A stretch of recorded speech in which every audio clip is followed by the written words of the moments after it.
مذہب حنفیہ دارم ملت حضرت خلیل خاک پائے غوث اعظم زیر سائے ہر ولی ان اللہ و ملائکتہ یصلون علی النبی یا ایھا الذین آمنوا صلوا علیہ وسلموا تسلیما۔ میرے ساتھ بآواز بلند درود و سلام کا نذرانہ پیش کریں۔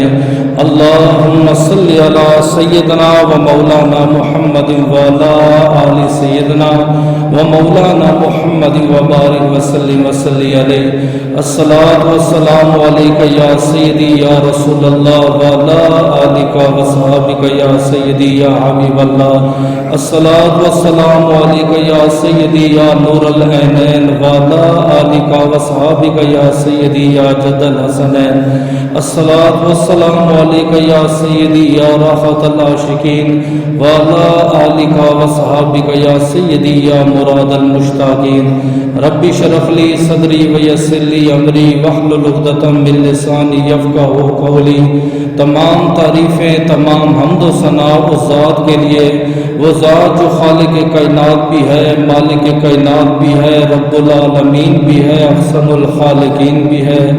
ان اللہ علی کل شیء قدیر کی حمد و ثنا کے بعد حضور سرور کونین نبی الحرمین صاحب مشرقین والمغربین حضور نور مجسم شفیع معظم تاجدار مدینہ راحت و قلب و سینہ صاحب معطر پسینہ باعث نزول سکینہ قائد المرسلین و خاتم النبیین احمد مجتبی جناب محمد مصطفیٰ کے دربار و اربار دربار میں ہدیتاً تحفتاً عقیدتاً محبتاً نذرانہ درود شریف پڑھنے کے بعد دعا گو ہوں کہ میرا پڑھنا اور آپ کا سننا اللہ پاک اپنے دربار لم یزل میں قبول و منظور فرمائے۔ اللہ پاک امام الانبیاء کے وسیلہ جلیلہ سے ہم تمام مسلمانوں کو اپنے گھر بیت اللہ اور گنبد خضرا کا دیدار نصیب فرمائے۔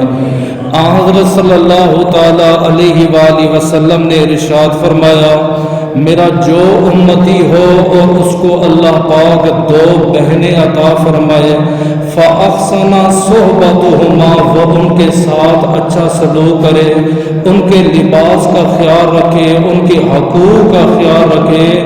آپ نے فرمایا قیامت کے دن وہ بھائی میں محمد کے ساتھ مل کر خدا کی جنت میں جائے گا۔ اللہ پاک اپنی عظیم الشان کتاب قرآن پاک فرقان حمید قرآن رشید میں رشتوں کا ذکر فرما رہا ہے۔ اللہ پاک نے انسان کو بے شمار رشتوں کی نعمتوں سے نوازا ہے۔ ان رشتوں میں سے بے شمار رشتے ایسے ہیں جو بڑے عظیم رشتے ہیں جن کا ذکر آپ کو رب کے قرآن میں بھی ملے گا، حضور علیہ السلام کے فرمان میں بھی ملے گا۔ میاں بیوی کا بھی رشتہ ہے، استاد اور شاگرد کا بھی رشتہ ہے، غلام اور آقا کا بھی رشتہ ہے، شیخ و مرید کا بھی رشتہ ہے، اور اسی طرح کائنات میں سب سے عظیم رشتہ وہ والدین کا رشتہ ہے، اور والدین کے بعد جو سب سے عظیم رشتہ ہے وہ بہن اور بھائی کا رشتہ ہے۔ یہ ایسا عظیم اور ایسا مضبوط رشتہ ہے کہ بھائی اگر سستی کریں، کاہلی کریں، بہنوں کے حقوق پہ ڈاکہ بھی ڈالیں، بہنوں کے حقوق کھا جائیں، ان کی وراثت کھا جائیں، بھائی اپنے بہنوں کو چھوڑ بھی دیں لیکن بہنیں پھر بھی اس رشتے کی لاج رکھتی ہیں، اس رشتے کو نبھاتی ہیں، اور ہر بہن کی خواہش یہ ہوتی ہے قیامت آتی ہے آ جائے لیکن میرے بھائی کا سایہ میرے اوپر قائم اور دائم رہے۔ لیکن ہمارے جو آج کل کے جوان ہیں، بالخصوص جو شادی شدہ ہو گئے یا جن کی بہنیں شادی شدہ ہو گئے، وہ سمجھتے ہیں کہ شادی کے بعد بہنوں کی ذمہ داری ختم، شادی کے بعد بہنوں کے حقوق ختم، شادی کے بعد کون بہن کون بھائی کون ماں کے کون باپ، یہ معاذ اللہ شادی سے پہلے رشتے ہوتے ہیں، شادی کے بعد معاذ اللہ رشتوں کا کوئی تصور نہیں۔ آج اس جمعۃ المبارک میں ہم یہ دیکھیں گے اسلام میں بہن کی کیا فضیلت ہے، بہن بھائی کا آپسی رشتہ کیا ہے۔ آیا جب بہنیں شادی شدہ ہو جائیں یا بھائی شادی شدہ ہو جائیں یہ رشتے قائم رہتے ہیں یا یہ رشتے ٹوٹ جاتے ہیں؟ اور وہ کون سے انبیاء ہیں جن کے ساتھ بہنوں نے شفقت کی، پیار فرمایا، جن کا ذکر اللہ نے قرآن میں فرمایا؟ اس سے پہلے میں دعا گو ہوں کہ اللہ پاک مجھے حق اور سچ بیان کرنے کی، آپ کو سننے کی اور اس پر عمل کرنے کی توفیق عطا فرمائے۔ اللہ کے نبی کی 3 حدیثیں ہیں، آپ نے اس پہ غور کرنا ہے۔ پہلی حدیث حضور علیہ الصلوۃ والسلام کا فرمان ہے، من کانت لہ ثلاث اخوات او ثلاث بنات، میرے جس امتی کو اللہ پاک 3 بیٹیوں کی نعمت سے نوازے یا 3 بہنوں کی نعمت سے نوازے، فاحسن صحبتہن، وہ بھائی ان کے ساتھ اچھا سلوک کرے، ان کے لباس کا خیال رکھے، ان کے کھانے پینے کا خیال رکھے، ان کے خرچ وغیرہ کا خیال رکھے، واتقوا اللہ فیہن، اور ان کے بارے میں اللہ سے ڈرتا بھی رہے کہ میری بہن کے حقوق میں کوتاہی نہ ہو جائے، کوئی سستی نہ ہو جائے، کاہلی نہ ہو جائے۔ اپنی 3 بہنوں کا خیال رکھنے والا یا 3 بیٹیوں کے حقوق کو پورا کرنے والا، آپ نے فرمایا انہی بہنوں کے صدقے اللہ اس کے زندگی کے گناہوں کو معاف فرمائے۔ کسی بھی حدیث میں آپ کو نہیں ملے گا کہ 10 بیٹے ہوں، 5 بیٹے ہوں، 7 بیٹے ہوں، 3 بیٹے ہوں۔ یہ جب بھی اس طرح کی حدیث ملے گی یا بیٹیوں کے بارے میں ملے گی یا آپ کو بہنوں کے بارے میں ملے گی، 2 تو بڑی دور کی بات رہی۔ آپ نے فرمایا جس آدمی کے پاس 2 بیٹیاں ہوں، بیٹیوں کو اچھا ادب سکھائے، اچھی تعلیم سکھائے، جب وہ جوان ہو جائے ان کا اچھی جگہ نکاح کرے، حضور فرماتے ہیں قیامت کے دن میں محمد اس کا ہاتھ پکڑ کے اپنے ساتھ جنت میں لے جاؤں گا۔ پھر تیسری ایک حدیث ہے، جب اللہ کے نبی نے کہا نا جس امتی کی 3 بہنیں یا 3 بیٹیاں ہوں، ایک صحابی نے عرض کی اللہ کے رسول اگر اس سے زیادہ ہوں، 4 بہنیں ہیں اکلوتا بھائی ہے، 5 بہنیں ہیں اکلوتا بھائی ہے، 7 بہنیں ہیں اکلوتا بھائی ہے، وہ ان کو جوان بھی کرے، ادب بھی سکھائے، تعلیم بھی دے، پھر ان کے نکاح بھی کرے، اس کے بارے میں کیا کہتے ہیں؟ آپ نے فرمایا آنا وانت کہاتین یوم القیامہ، جیسے یہ 2 انگلیاں ملی ہوئی ہیں قیامت کے دن میں اور وہ امتی جنت میں ایسے ملے ہوئے ہوں گے، نہ وہ مجھ سے جدا ہوگا نہ میں محمد عربی اس سے جدا ہوگا۔ پھر آپ یہ بھی دیکھیں، یہ جو کہتے ہیں نا شادی سے پہلے پہلے حقوق ہوتے ہیں، جیسے ہی والدین کا وصال ہوا، بہن کی پراپرٹی پہ قبضہ کر لینا، بہن کی وراثت کو ہتھیا لینا، بہن کے جائیداد پہ قبضہ کر لینا، اب ہمارے حقوق ختم ہو گئے، ذمہ داری ختم ہو گئی ہے۔ آپ بخاری شریف اٹھا کے دیکھ لیں، صحابی حضرت جابر بن عبداللہ نبی کے ساتھ سفر میں، راستے میں وہ کہتے ہیں میرا اونٹ بیٹھ گیا، اللہ کے نبی نے فرمایا جابر کیا ہوا؟ میں نے عرض کی اللہ کے رسول میرا اونٹ سست ہو گیا، چل نہیں رہا۔ آپ نے اونٹ کو حرکت دی، اونٹ چلنے لگا۔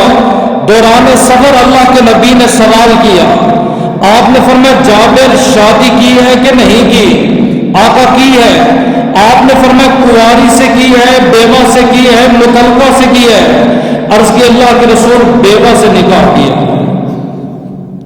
آپ نے فرمایا تو جوان ہے، خوبصورت ہے، پڑھا لکھا بھی ہے، جنگجو بھی ہے، تیرے پاس مال بھی ہے، تیرے پاس دولت بھی ہے، تجھے رشتوں کی کوئی کمی نہیں، ایک بیوہ کو اپنے نکاح میں کیوں لایا؟ اب اس صحابی کا جواب سنیں۔ عرض کی آقا میرے والد کا وصال ہو گیا، میری ماں کا وصال ہو گیا، میرے گھر جوان جوان بہنیں ہیں، اگر اپنی جوان بیوی لے کر آتا تو میرے بہنوں کی پرورش کیسے ہوتی، میری بہنوں کے حقوق کیسے ادا ہوتے؟ مجھے یہ خطرہ تھا کہیں میری بہنوں کے حقوق میں کمی نہ آئے. میں نے بڑی عمر والی عورت کے ساتھ نکاح کیا. اللہ کے رسول اتنے خوش ہوئے, دوران سفر نبی نے دعا کے ہاتھ اٹھائے, فرمایا بارک اللہ فیہما, اللہ تم دونوں کے نکاح میں برکت عطا فرمائے. ہزاروں لاکھوں نکاح ہوئے, کسی نکاح کے لیے دعا نہیں فرمائی. صرف اس کا انتخاب دیکھے کہ بہنوں کی وجہ سے ایک بھائی نے اپنے ارمانوں کے اوپر, خواہشوں کے اوپر قربانی دے دی. فرمایا اللہ تیرے نکاح میں برکت عطا فرمائے. پھر آپ تاریخ دیکھیں, بہنیں جس حال میں بھی ہو ہمیشہ وہ بھائی کی مددگار ثابت رہے. حضرت درار رضی اللہ تعالی عنہ, جب رومیوں کے ساتھ جنگ ہوئی, رومیوں کی تعداد زیادہ ہے, بڑے بڑے جنگ جو بھی ہیں سامنے, ہرقل بادشاہ بھی موجود ہے, اور اس طرف جو چیف کمانڈر ہیں وہ حضرت خالد بن ولید ہیں. اور حضرت درار رضی اللہ تعالیٰ عنہ کوئی عام بہادر نہیں. ایک ہے کہ دشمن کے ساتھ لڑنا, دشمن آپ کے سامنے آ گیا, آپ نے لڑنا شروع کیا, اسلام کہتے ہیں ٹھیک ہے بھی بہادر. ایک ہے کہ دشمنوں کی صفیں لگی ہوئی ہیں, آپ نے اپنے گھوڑے کو دوڑایا, آپ نے اپنے اونٹ کو دوڑایا, سب سے پہلے ان کے غول میں گئے, پھر ان کی صفوں کو چیرا, ان کی صفوں کے ٹکڑے ٹکڑے کیے, پھر جا کے چن چن کے مارنا. اہل عرب میں اسے سب سے بہادر کہا جاتا تھا. اور حضرت درار رضی اللہ تعالیٰ عنہ یہ انہی میں سے تھے. آپ میدان میں دشمن کا انتظار نہ کرتے, جیسے ہی دشمنوں کا سامنا ہوگا اپنے گھوڑے پہ بیٹھتے ہیں, دشمنوں کی صفوں کو توڑتے ہیں, ایک ایک کافر کو چن کے قتل فی النار کرتے ہیں. رومیوں کے ساتھ جب لڑائی ہوئی, جہاد شروع ہو گیا, حضرت درار رضی اللہ تعالیٰ عنہ گئے, پہلے بار میں سینکڑوں کافروں کو قتل فی النار کیا. رومیوں کی نظر پڑ گئی, انہوں نے کہا کہ باقی سب کو چھوڑ دو, اس آدمی کو زندہ گرفتار کر کے روم کے بادشاہ کے سامنے لاؤ. 1000 کا دستہ حضرت درار کے پیچھے لگا, انہوں نے آپ کو گرفتار کیا اور روم کے بادشاہ کے پاس لے کے جا رہے. کسی نے خالد بن ولید کو بتایا, خالد بن ولید آپ یہاں پہ بیٹھے ہو, حضرت درار رضی اللہ تعالیٰ عنہ گرفتار ہو گئے, دشمن انہیں بادشاہ کے پاس لے کے جا رہے ہیں. آپ نے ایک دستہ بھیجا, فرمایا جاؤ حضرت درار کو آزاد کر کے لاؤ. دستہ گیا, ناکام ہو گیا. پھر ایک اور دستہ گیا, وہ بھی ناکام ہو گیا. پھر ایک اور دستہ گیا, وہ بھی ناکام ہو گیا. کہتے اتنے میں ایک نقاب پوش جوان آیا, اس نے ویسے ہی رومیوں کی صفوں کو توڑا جیسے حضرت درار توڑا کرتے تھے. ایک ایک رومی کو چن کے مارا اور حضرت درار کو آزاد کیا. آپ کی بیڑیاں کھولی, آپ کو آزاد کر کے خالد بن ولید کے پاس پہنچا دیا. شام کا ٹائم ہے, مال غنیمت تقسیم ہو رہا ہے. آپ نے فرمایا جوانوں بتاؤ وہ نقاب پوش جوان کہاں پہ ہے؟ انہوں نے کہا حضرت ہم نے آج سے پہلے کبھی نہیں دیکھا.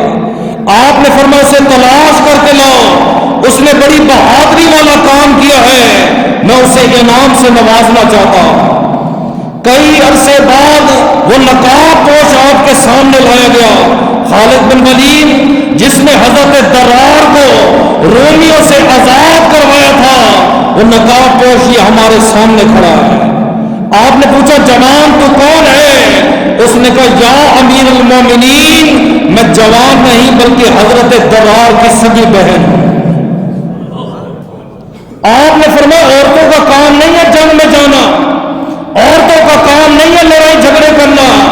اے بیٹی تجھے کس نے دعوت دی ہے؟ عرض کی خالد بن ولید جب کافروں نے میرے بھائی کے ہاتھوں میں بیڑیاں ڈالی, جب کافروں نے میرے بھائی کو زمین پہ لٹایا, میرا خون ہے, میں گوارا نہ کر سکی, میں برداشت نہ کر سکی, اس لیے میں میدان میں اتر پڑی. آپ نے فرمایا بیٹی اگر تیری جان چلی جاتی, فرمایا جان جاتی ہے چاہے میرے بھائی کی جان تو بچتی ہے. ہمیشہ قربانیاں دیا ہے. یہ انسان ہے, وراثت میں بیٹوں کو شامل کرے گا, وراثت میں اپنے چچا کے بچے شامل کر دے گا, اپنی برادری کے لوگ شامل کر دے گا. محرومیت کی باری آئے، پہلا نمبر بہنوں کا ہے، دوسرا نمبر بیٹیوں کا ہے. قرآن میں بھی ایک بہن کا ذکر ہے. فرعون کی جب حکومت عروج پہ پہنچ گئی، اعلان کر بیٹھا انا ربکم الاعلی، سب سے بڑا خدا میں ہوں، سب سے بڑا معاذ اللہ معبود و عابد میں ہوں، نہ میرے جیسا کوئی خدا ہے نہ میرے جیسا کوئی معبود ہے. ایک رات خواب میں دیکھتا ہے کہ تخت الٹ کے نیچے گر گیا. نجومیوں کو بلایا، راہبوں کو بلایا، بڑے بڑے علماء آ گئے. خواب جب سنایا، ہر راہب کام کیا، نجومی کام گئے. وہ جانتے تھے بڑا ظالم آدمی ہے، اگر خواب کی تعبیر صحیح معنوں میں بتائیں گے کہیں ہمیں قتل نہ کر دیں. فرعون نے کہا بھئی مجھے سچی سچی بتاؤ خواب کی تعبیر کیا ہے. انہوں نے کہا کہ عنقریب اسی بنی اسرائیل میں ایک بچہ جنم لینے والا ہے، تیری تاج و تخمدوں کو توڑ دے گا، تیری حکومت کو ختم کر دے گا.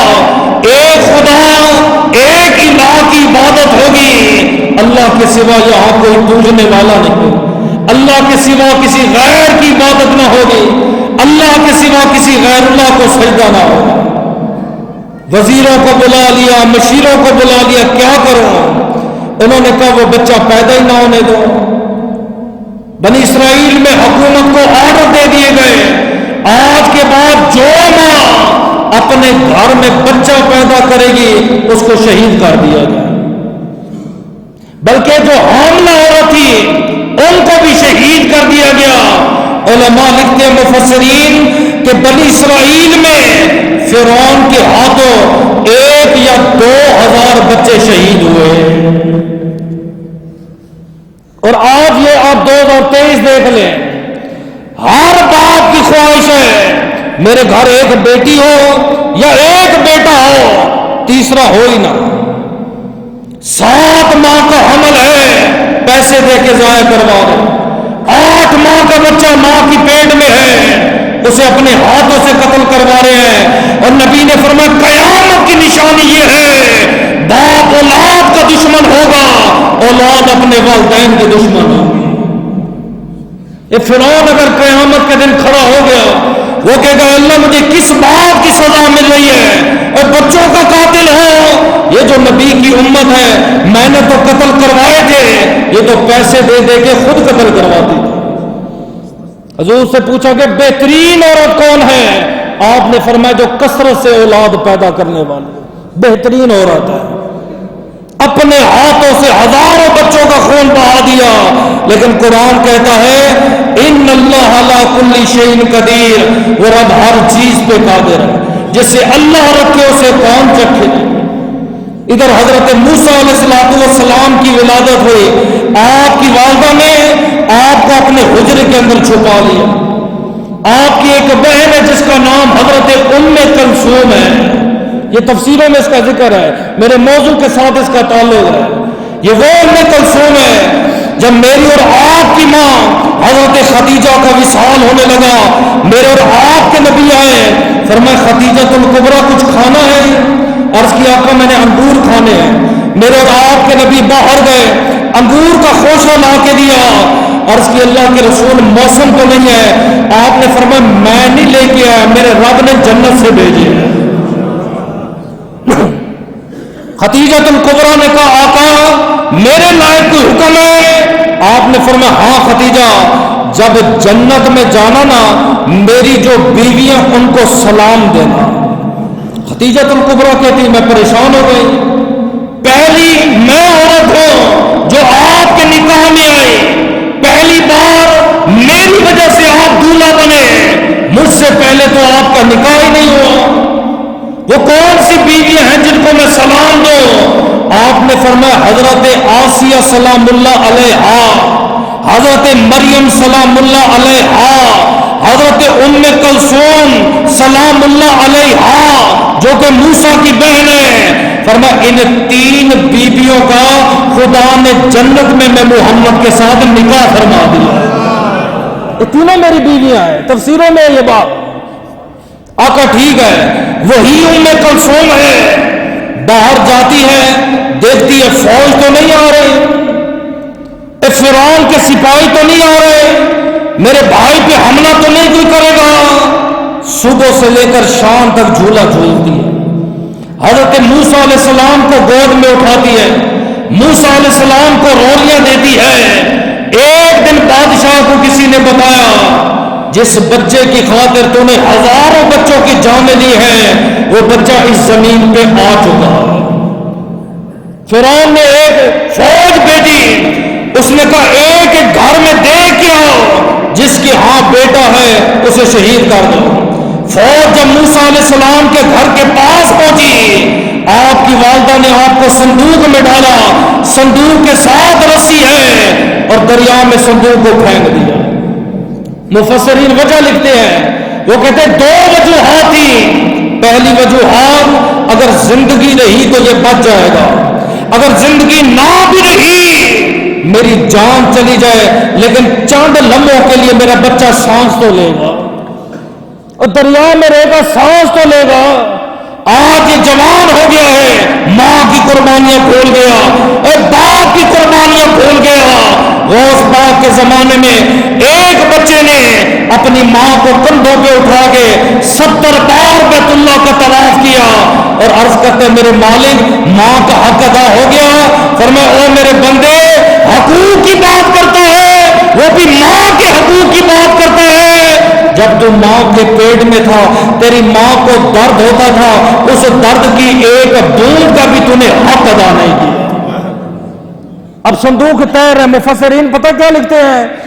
ماں گھر میں رو رہی ہے، پریشان ہے، بیٹا بیٹھتا ہے کہ نہیں بیٹھتا، صندوق سپاہیوں کے ہاتھ نہ لگ جائے۔ گھر میں آواز دی ام کلثوم گھر میں نہیں ہے، 15 سال موسیٰ علیہ السلام سے بڑی ہے، ہارون کی بھی بہن ہے، موسیٰ کی بھی بہن ہے۔ پوچھا ام کلثوم کہاں ہے؟ فرمایا صندوق تیر رہا تھا، ام کلثوم پیچھے بھاگ رہی تھی،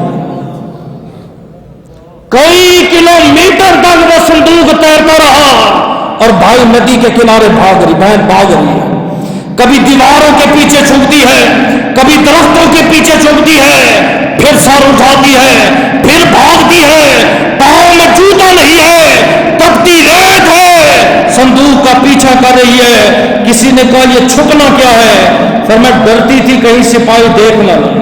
فرمایا یہ بھاگتی کیوں تھی؟ خوف تھا کوئی سمندری جانور میرے بھائی کو شکار نہ بنا، کہیں صندوق نہ الٹ جائے، میرے بھائی موسیٰ کی جان نہ چلی جائے۔ صندوق تیرتا تیرتا فرعون کے محل کے نیچے یہ نہر جاری تھی، حضرت آسیہ بیٹھی ہوئی ہے، فرعون کی لونڈیاں بیٹھی ہوئی ہیں۔ ایک کنیز کی نظر پڑی، اس نے کہا مائی دیکھ ذرا، وہ سامنے کسی مسافر کا سامان آ رہا ہے۔ آپ نے فرمایا جاؤ یہ سامان لے کر آؤ۔ صندوق کو اٹھا کے حضرت آسیہ کی بارگاہ میں آئے۔ آپ نے جب صندوق کا پلہ اٹھایا، جب نور موسیٰ پہ نظر پڑی، دل باغ باغ ہو گیا، اٹھا کے سینے لگایا، اللہ کا شکر ادا کہ میرے مالک تیرا شکر ہے تو نے مجھ جیسی بے اولاد کو بیٹا عطا فرما دیا۔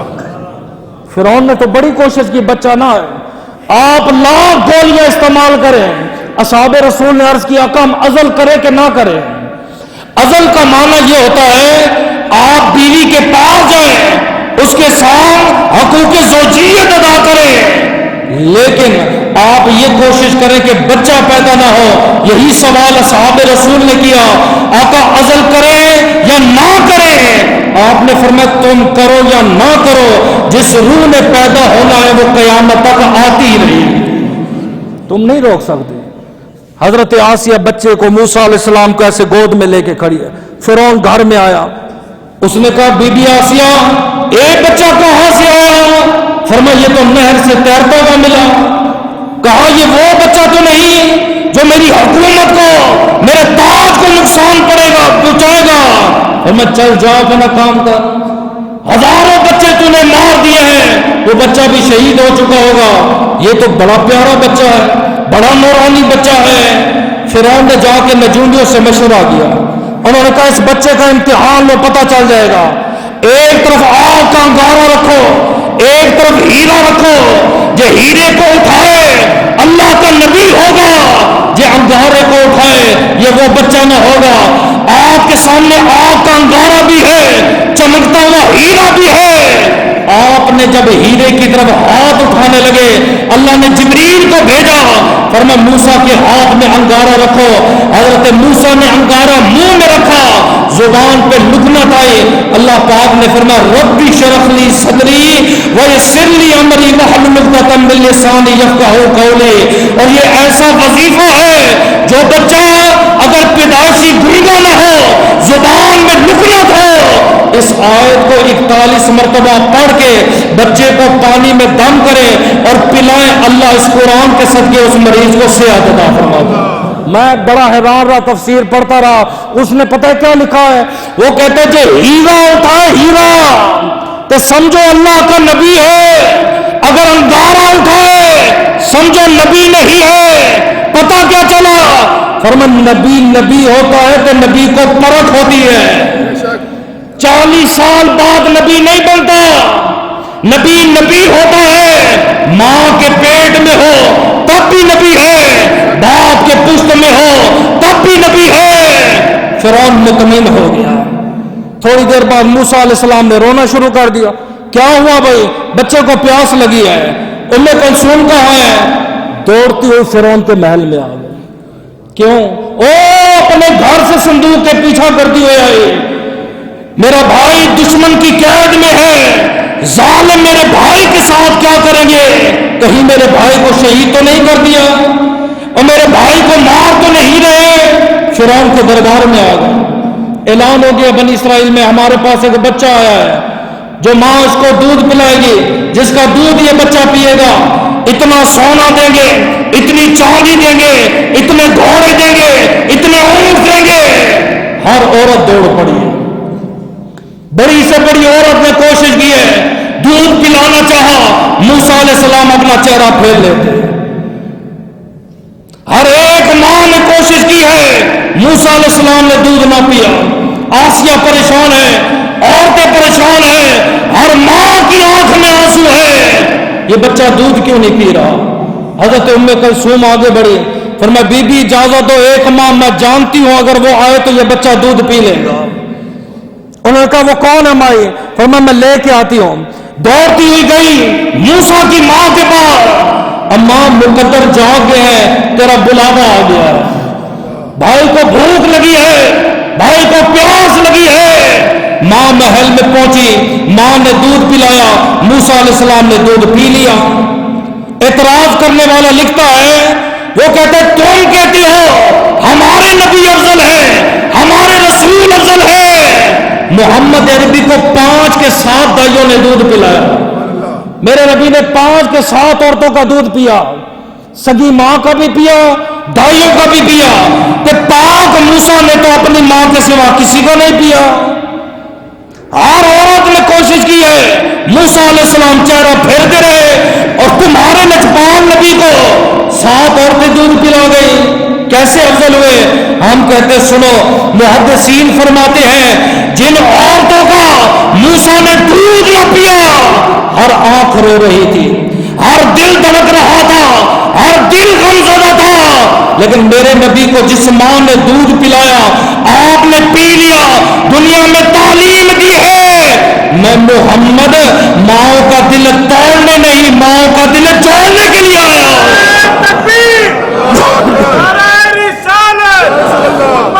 بہن ہے جس کا ذکر اللہ نے قرآن میں فرمایا, یہ وفات میں نہیں بولے گی. آج بھی آپ دیکھیں عید کا دن ہے, قبرستان میں عورت کو اگر اجازت مل جائے سوال کرے کون ہے, یا بیٹی ہوگی یا بہن ہوگی. نہ بھائی نظر آتے ہیں, نہ سسرالی رشتے نظر آتے ہیں, نہ چاچے نظر آتے ہیں, نہ مامے نظر آتے ہیں. یہ بھائیوں کا گٹھ جوڑ رب نے ایسا رکھا ہے. یوسف علیہ السلام کی محبت جب دل میں گھر کر گئی, یعقوب پیغمبر کے دل میں اتنی محبت ہے, ایک بستر پہ سونا, ایک پلیٹ میں کھانا, ایک ہی جگہ بچے کو لے کے چلنا.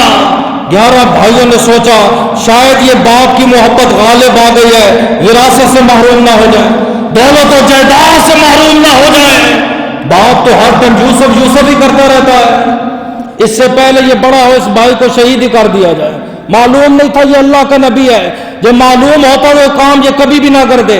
اور اللہ فرماتے ہم نے اس کو معاف کر دیا. بھائی جو نبی کے ہیں 11 بھائی بابا یعقوب کے نمبر کے پاس ہے. ابا حضور ہم نے جنگل میں جانا ہے, آپ اجازت دیں ہم اپنے بھائی کو ساتھ لے جائیں. فرمایا نہ, یہ میری جان ہے, اس کے بغیر میں نہیں رہ سکتا. بابا ہمارے اوپر اعتبار نہیں, ایک ہی تو خون ہے, ہمارا بھائی ہے, ہم اس کا خیال رکھیں گے, گھر میں اکیلا کیا کرے گا. باپ نے روانہ کر دیا. آپ کی ایک بہن ہے جس کا نام حضرت زینب ہے رضی اللہ تعالی عنہ. ایک ہے امام حسین کی بہن حضرت زینب.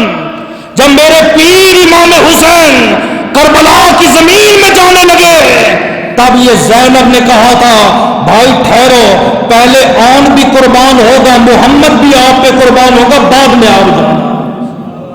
اسی بہن نے اپنے 2 بچے امام حسین کے لیے کٹوائے ہیں, پھر جا کے اس کے بھائی کی گردن کٹی ہے. آپ کی بہن کا نام حضرت زینب رضی اللہ تعالیٰ عنہ ہے. کہتے سوئی ہوئی ہے, خواب میں دیکھتی ہے کہ جانور آیا, میرے بھائی کے اوپر حملہ کر رہا ہے, میرے بھائی خون خون ہو گیا ہے. تڑپ کے اٹھی, صحن میں بھاگنا شروع کر دیا. کبھی اس کونے میں جا کے کہتی یوسف کہاں ہے, کبھی اس کونے میں جا کے کہتی یوسف کہاں ہے, کبھی اس کونے میں جاتی ہے یوسف کہاں ہے. حضرت یعقوب نے دیکھا, فرمایا بیٹی کیا ہوا. فرمایا بابا میرا بھائی یوسف نظر نہیں آ رہا.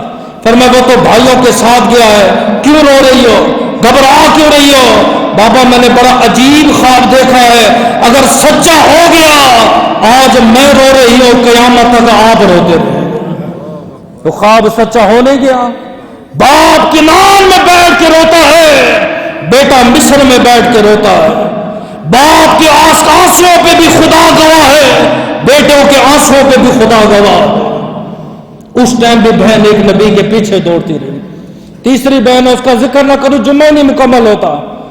میرے اور آپ کے نبی کی عمر جب آپ کی ولادت باسعادت ہوئی, آپ کے والد حضرت عبداللہ کا وصال ہو گیا. عمر میرے نبی کی کچھ ماہ ہے, آپ کی والدہ حضرت آمنہ کا وصال ہو گیا. بچپن میں یتیم بھی ہو گئے, بچپن میں مسکین بھی ہو گئے. نہ باپ کا سایہ ہے کہ نہ ماں کا سایہ ہے. اس لیے نبی کا فرمان ہے, فرمایا یتیم کی کفالت کرنے والا, یتیم کے ساتھ حسن سلوک کرنے والا, قیامت کے دن وہ اور میں ایسے جنت میں جائیں گے. امام غزالی کیا لکھتے ہیں, فرمایا میں کاتب ہوں, میں نے 10 قرآن پاک اپنے ہاتھ سے لکھی ہیں, آج تک ایک مکھی بھی لفظ یتیم پہ آ کے نہ بیٹھی. مر گیا بچہ, چاچے وارث, مامے وارث, جائیداد ہی لوٹ لی گئی. میرے نبی بھی بچپن میں یتیم ہو گئے, مسکین ہو گئے. اس ٹائم یہ رواج تھا بچوں کو گاؤں کی طرف منتقل کر دیا جاتا, اچھی عربی کے لیے بچہ فصیح و بلیغ ہو جائے, اچھی پرورش کے لیے بچے کی ہڈیاں مضبوط ہو جائیں. آج کا دور ہے بچے موبائل لے کے گھومتے, باپ کہتے چھت پہ تو نے نہیں جانا, گلی میں تو نے نہیں جانا. شیر اور مرغی کی طرح بچہ بیمار ہو گیا. آج اس کے کان میں درد, آج فلاں درد, آج فلاں درد. اس دور میں بچوں کو گاؤں کی طرف منتقل کیا جاتا تھا.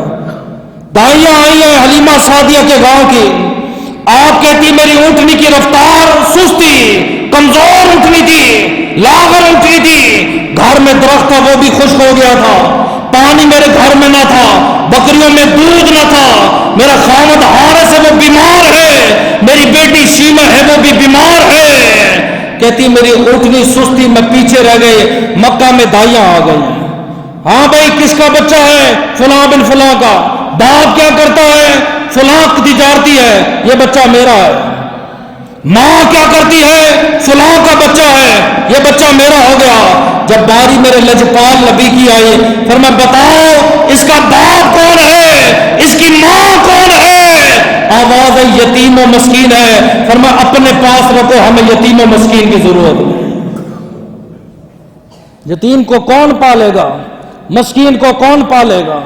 فرمایا اللہ نے مجھے یتیم اس لیے بنایا تاکہ مجھ سے بڑا بھائی نہ ہو جو یہ کہے کہ محمد مجھ سے چھوٹا ہے. اللہ نے مجھے یتیم اس لیے بنایا ہے کوئی چھوٹا بھائی نہ پیدا ہو جو یہ کہ محمد میرا بڑا بھائی ہے. یہ چھوٹا بڑا کہہ کے میرے نبی کو نہ پکارا جائے، اس لیے فرمایا مجھے اکیلا پیدا کیا۔ حلیمہ سعدیہ کہتی میں شام کا ٹائم میں پہنچتی ہوں، راستے میں وہ دائیاں بچے لے کے جا رہی تھی، انہوں نے کہا حلیمہ دیر ہوگی، خیر تو ہے؟ میں نے کہا اٹھنی میری بیمار ہے، کوئی بچہ ہے؟ اس نے کہا باقی تو ہم نے لے لی ہے، ہاں عبد المطلب کے گھر ایک یتیم بچہ ہے۔ حلیمہ سعدیہ کہتی پریشان ہو گئی، چاند قدم آگے بڑھی، حاطب غیب سے آواز آئی حلیمہ گھبرا مت، تو بھی آخر میں آئی ہے، ہم جو تجھے رسول دیں گے وہ بھی آخری رسول ہوگا، آخری رسول ہوگا۔ آپ کہتے میں اٹھنی لے کر گھر گئی، پہلی نظر میری چہرہ والضحیٰ پہ پڑی، میں دیکھتی رہ گئی۔ ان دائیوں کی بدقسمتی تھی، انہوں نے چہرہ دیکھا نہیں، بن دیکھے کہہ دیا یتیم ہے مسکین ہے، کوئی تعلق نہیں۔ آپ کہتی ہے میں نے محمد عربی کو اٹھایا، اپنے سینے لگایا، وہی اٹھنی ہے، رفتار تیز ہو گئی ہے، گھر میں درخت ہے وہ شاداب ہو گیا ہے، بکریوں کے تھنوں میں دودھ آ گیا ہے، ساری زندگی ہم سنتے رہے حلیمہ میں تیرے مقدرات صدقے تو مدنی کا جھولا جھولیتی بھی ہو سے، سونے کو چنتی تے چیندی بھی ہو سے، ساری زندگی ہم سنتے رہے حلیمہ نے نبی کو پالا ہے۔ میں کہتا ہوں میں کیسے مان لوں؟ حلیمہ پاک کہتی ہے گھر میں دودھ نہیں ہے، گھر میں پانی نہیں ہے، گھر میں درخت خشک ہے، اونٹنی بیمار ہے۔ جب میرے محمد کی آمد ہوئی اونٹنی کو شفا مل گئی، گھر شاداب ہو گئے، بکریوں کے تھنوں میں دودھ آ گیا، کنویں میں پانی آ گیا، ہر طرف شفا ہی شفا ہے، تو میں کیوں نہ کہوں حلیمہ نے محمد کو نہیں، میرے محمد نے حلیمہ کو پالا ہے۔ لے کر گئی، گھر میں خوشحالی ہی خوشحالی ہو گئی ہے۔ آپ کی رضائی بہن حضرت شیمہ نے اٹھایا اور شکر ادا کیا اللہ نے مجھے بھائی عطا فرما دیا۔ اہل عرب کا اونٹ بیمار ہوتا ہے، بڑے بڑے طبیب آئے، بڑے بڑے ڈاکٹر آئے، جو بھی دوائی دیتا وہ نیچے گر گیا۔ بادشاہ نے اعلان کر دیا، فرمایا جو اس کو ٹھیک کرے گا اتنی سونا دوں گا، اتنی چاندی دوں گا۔ کوئی ہے ایسا طبیب؟ حضرت شیمہ نے ہاتھ کھڑے کیے، فرمایا ہاں میرے پاس ایسی دوائی دارو ہے تیرا اونٹ میں ٹھیک کر سکتی ہو۔ بڑے بڑے حکیم مسکرانے لگے، بی بی شیمہ کیا کہہ رہی ہو؟ ہم نے تو بڑا علاج کیا ہے۔ بادشاہ نے کہا جب شیمہ ٹھیک نہ کر سکی پھر؟ آپ نے فرمایا میں غریب ہوں، 7-8 بکریاں کھول کے لے جانا۔ بادشاہ نے وزیروں سے مشورہ کیا، انہوں نے کہا شاید بچی کی زبان میں سچائی ہو، لے جائیں۔ آپ گھر گئے، کسی نے حلیمہ سعدیہ کو بتایا آپ کی بچی یہ شرط لگا کے آئی۔ حلیمہ سعدیہ نے کہا بیٹی یہ تم نے کیا کیا ہے؟ فرمایا ماں دیکھ تو صحیح۔ آپ گئی، پانی لیا، اونٹ کے حلق کے نیچے ڈالا، اونٹ ٹھیک ہو گیا۔ اس نے کہا یہ کہاں سے دوائی لی ہے؟ فرمایا دوائی نہیں ہے، میں نے اپنے محمد عربی کے پاؤں کو دھویا، اس کا دھون پلایا، اللہ نے اونٹ کو شفا عطا فرما دی۔ محلے میں بیٹیاں بیٹھ کے بچیاں، ایک کہتی ہے میرا بھائی پیارا ہے، دوسری کہتی ہے میرا بھائی پیارا ہے۔ حلیمہ سعدیہ میرے نبی کو لے کے آئی، فرمایا اس جیسا ہے کسی کے پاس؟ ایک ہی آواز آتی، فرمایا حلیمہ نہ تیرا کوئی جوڑ ہے نہ اس محمد عربی کا کوئی جوڑ ہے۔ آپ کی عمر 2.5 کے 3 سال ہے میرے نبی کی، 3 سال کا بچہ کتنا ہوتا ہے؟ شیمہ کو ماں نے کہا شیمہ بکریاں چرانے جاؤ۔ فرمایا اماں میں بکریاں چرانے نہیں جاؤں گی، مجھے مدد کی ضرورت ہے، مدد کی۔ فرمایا میں بیمار ہوں، تیرے بابا بیمار ہے، تیرا بھائی گھر میں ہے نہیں، تیری میں کیسے مدد کروں؟ فرمایا میرے ساتھ محمد عربی کو بھیجو۔ فرمایا شیمہ یہ چھوٹا ہے، یہ امانت ہے کسی کی۔ فرمایا اس سے پہلے بھی میں لے کے گئی ہوں، آپ کو پتہ ہی نہیں ہے، اور میں نے 3 باتیں دیکھی تھی۔ فرمایا شیمہ وہ کیا دیکھا؟ فرمایا جب میں اپنے بھائی کو جنگل میں لے کر گئی ہوں، ایک راہب نے کہا یہ بچہ ایسا ہوگا جو دونوں جہانوں کا سردار رسول بنے گا۔ دوسری بات فرمایا ماں مجھے دھوپ نہیں لگی، آسمان پہ بادل آ کے سایہ کرتا تھا۔ تیسری بات سارے جانور میرے سامنے بیٹھ گئے، وہ محمد کا بھی دیدار کر رہے تھے، میرا بھی دیدار کر رہے تھے۔ بہنیں جوان ہے، مسافر ہے نا، ایک نہ ایک دن جانا، جتنا تو ستا لے، آج تو جتنا ظلم ڈال لے تو پڑھتا رہے شعر، غلامی رسول میں موت قبول ہے لیکن بہن کو وراثت دینا قبول نہیں، غلامی رسول میں موت قبول ہے بہنوں کے سر پہ ہاتھ رکھنا قبول نہیں، غلامی رسول میں موت قبول ہے بہنوں کے گھر جانا قبول نہیں، تیری یہ غلامی اللہ کے رسول کو نہیں چاہیے۔ جوان ہوئی شیما، ان کا نکاح ہو گیا، میرے نبی مکہ میں آئے، اعلان نبوت کر کے مدینہ میں چلے گئے۔ پہلی جنگ ہوئی ہے، حلیمہ سعدیہ کے خاندان کے، حضرت شیما کے خاندان کے قیدی بن گئے۔ شام کا ٹائم ہے، سردار اکٹھے ہوئے، ایک ایک دروازے پہ فدیہ مانگ رہے ہیں۔ وہ اس لجپال نبی نے ہمارے قیدی رکھے ہیں، اتنے پیسے دو تو قیدی چھڑا لو۔ ایک بندہ چلتا چلتا حضرت شیما کے دروازے پہ آیا، سفید بال ہے، گردن آپ کی جھکی ہوئی ہے۔ آپ نے جب دروازہ کھولا، فرمایا کیسے آنا ہوا؟ فرمایا بی بی فدیہ دو، ہمارے قیدی ہیں نبی کے پاس۔ فرمایا کون نبی؟ فرمایا جس نے چاند کے 2 ٹکڑے کیے ہیں، جس نے مکہ میں اعلان نبوت کیا ہے۔ آپ نے فرمایا پیسے کتنے جمع ہوئے ہیں؟ انہوں نے کہا اتنے 1000 درہم۔ فرمایا پیسے اپنے پاس رکھ لو۔ انہوں نے کہا کیوں؟ فرمایا میں اس نبی کی رضائی بہن ہوں اور میں گئی، میں جانتی ہوں وہ محمد اپنی بہن کو خالی نہیں آنے دے گا۔ اور اتنا تو مان ہو، بہن تیرے گھر میں آئے، تو کیسے کہتا ہے کہ شادی کے بعد حقوق ہی ختم ہو گئے، رشتے ہی ختم ہو گئے، تعلق ہی ختم ہو گیا ہے؟ بوڑھی بہن قافلے کے ساتھ جا رہی ہے، جیسے ہی مدینے کی سرزمین پہ آئی، اصحاب رسول آگے کھڑے ہو گئے۔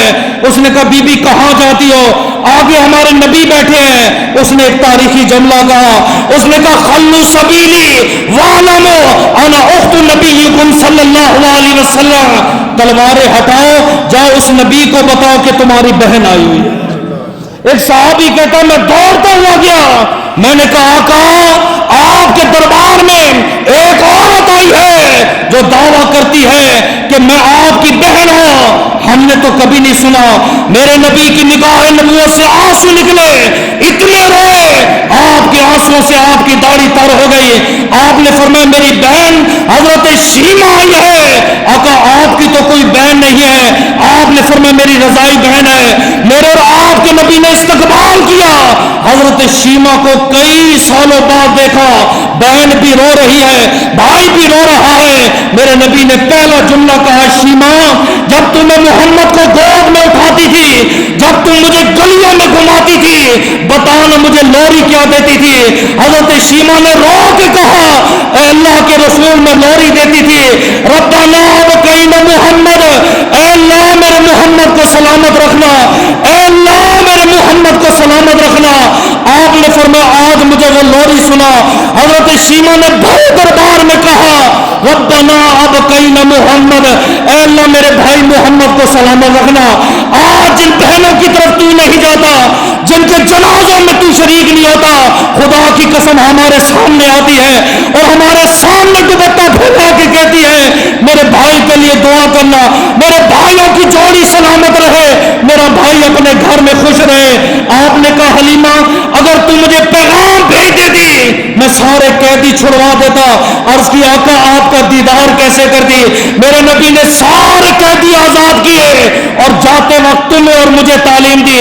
فرمایا اتنے گھوڑے، اتنا سونا، اتنا چاندی باہر نکالو، اور فرمایا صحابہ پیغمبر آج سے پہلے جو کچھ دیا ہے قیدی آزاد کیے ہیں تم سے مشورہ کیا ہے، آج میں تم سے مشورہ نہیں کروں گا۔